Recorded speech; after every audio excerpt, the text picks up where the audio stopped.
One of my goals has been to make my functional work look like it was made by the same person as my sculptural work. And so these pieces bring that together in many ways. So I start with a bowl form very similar to my functional pots, and then I build up with the textures and create this form that you see. And the reason I work with these textures and the way in which it started was really in graduate school. I had a professor of philosophy of art, Mark Johnson, who talked about how there should be a seventh sense, and that should be aesthetic ecstasy. It's what we all feel when we see something that gives us a physical reaction. With me, it was the way in which the porcelain reacted to the mark of a tool. And it was up to me to pay attention to what that clay was saying to me, what that material was saying. It wasn't unlike a conversation in which if we only talk, we gain nothing. But in this way, every time I work with the clay or every time I touch it, it has a different reaction. And I have to pay attention in order to have it be a two-way conversation. It certainly pays attention to what I do to it.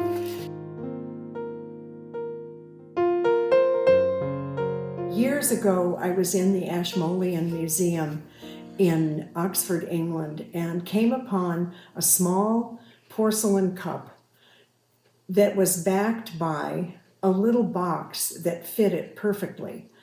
And it was titled Traveling Cup. It was a 19th century porcelain cup. And that image stuck with me. I just liked the idea of that nestled, protected cup and the fact that someone felt that he or she needed to travel with a specific cup.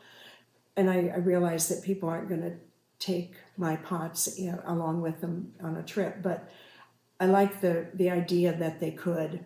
So I wanted to do something similar, and I love working with leather just as I love working with the clay. And this was a piece that I fired in a soda kiln at Red Lodge Clay Center in Red Lodge, Montana.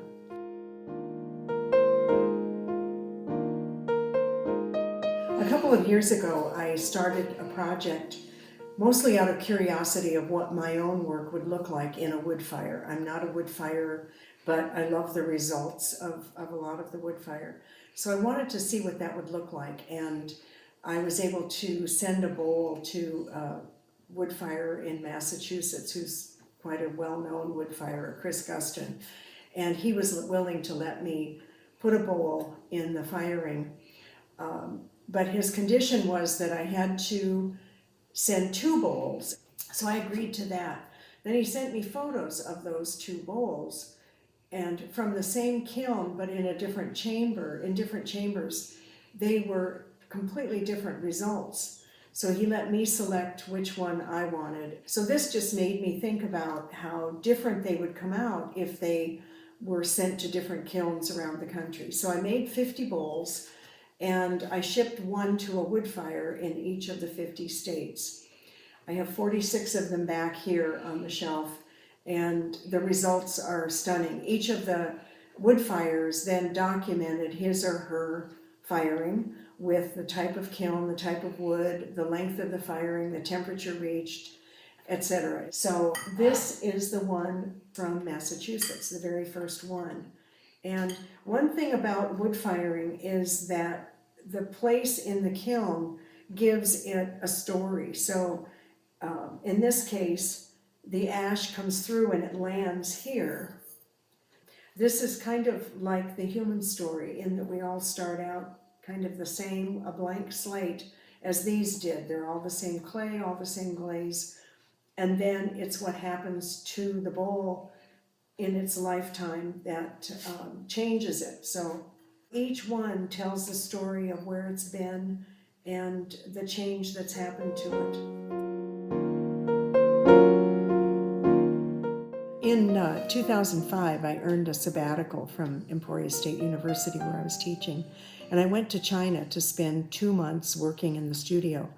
I really wanted to capture the essence of the Chinese women, and then to learn some specific techniques that they specialize in over there. In America, we do everything from start to finish, to make the piece, to glaze it, to fire it. But in China, that's not the case. They each have a specialty. So one person glazes all day, etc. I then started doing Tai Chi with the local women, and I could then photograph them doing Tai Chi, and that gave me this gaze that I wanted. In addition, I really love the idea of weaving clay together and turning it into something that's more like fabric. So I made all of these tiles. I made 3,500 of these tiles, and these are just maybe half of them here. This is one of the women I did Tai Chi with as well. Here I incorporated my textures in, so they still have the essence of my other work. The feet, each of them has 4 feet. In China, the buildings, the important buildings, are flanked by 2 lions, as they often are in America. The male lion has his paw on the world, and the female lion has her paw on a baby lion. So I have 2 of each on each of my female figures, because I think that the strength of the women is quite high in China. And this piece particularly is called Tradition, because it reflects the blue and white tradition of the Qing and Ming dynasties, as well as the tradition of the strength of the women through the feet. So these ladies are actual Chinese women whom I photographed while they were doing Tai Chi, and I loved this look of strength and the gaze that they have.